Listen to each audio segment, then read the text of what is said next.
नमस्कार, Ram Ram. NCERT solutions में हम क्लास 8 के मैथ्स में चैप्टर नंबर 3 अंडरस्टैंडिंग कोऑर्डिनेटर्स कर रहे हैं।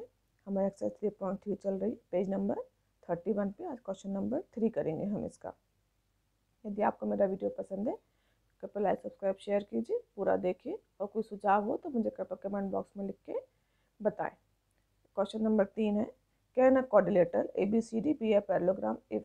क्या कोई कोऑर्डिनेटर ABCD हो पैरेललोग्राम हो सकता है यदि। इसके 3 पार्ट है। इसका पहला पार्ट है, इसमें ये कह रहा है, पहला पार्ट है angle D plus angle B is equal to 180।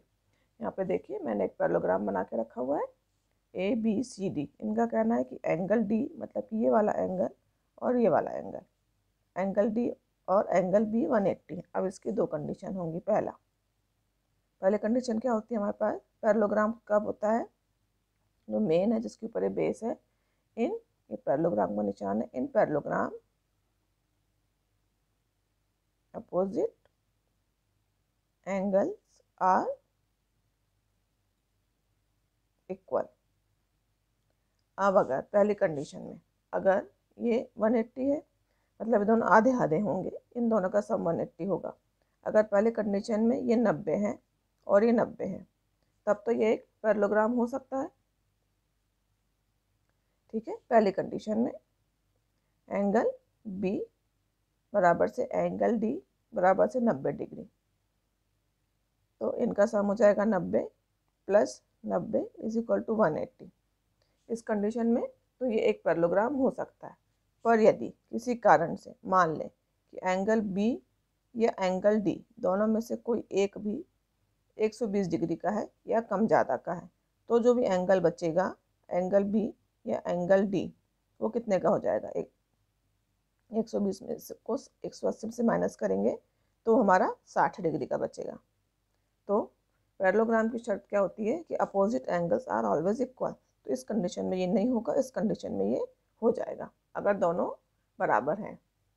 तो ये हो, इसका आंसर क्या होगा, हमें आंसर लिखना है कैन बी, हो भी सकता है पर, बट नीड जरूरी नहीं है, पर नीड नॉट टू बी, पर ये कोई कंपल्सन नहीं है कि हो ही जाएगा, मे बी और नॉट मे बी। अब इसका सेकेंड पार्ट है AB बराबर DC बराबर 8 सेंटीमीटर, AD बराबर 4 सेंटीमीटर और BC बराबर 4.4 सेंटीमीटर।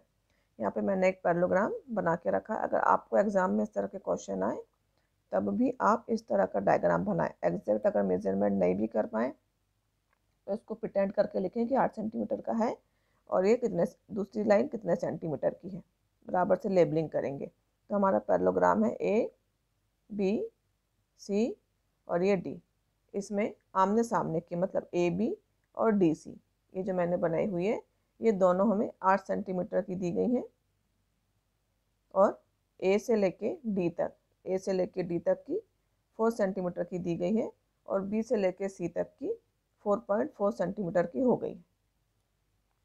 इसमें आंसर क्लियर दिख रहा है कि आंसर नहीं होगा।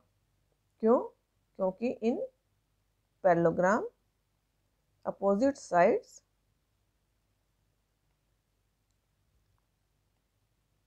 are equal, but here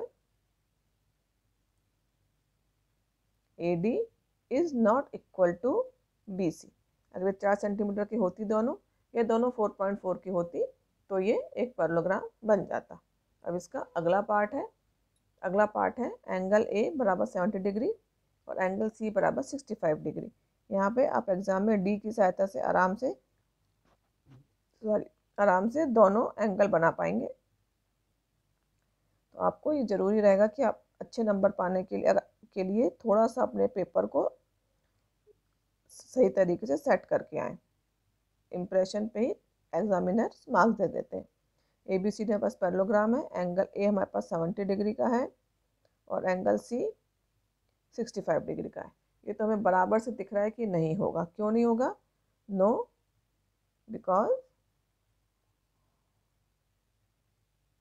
in parallelogram opposite angles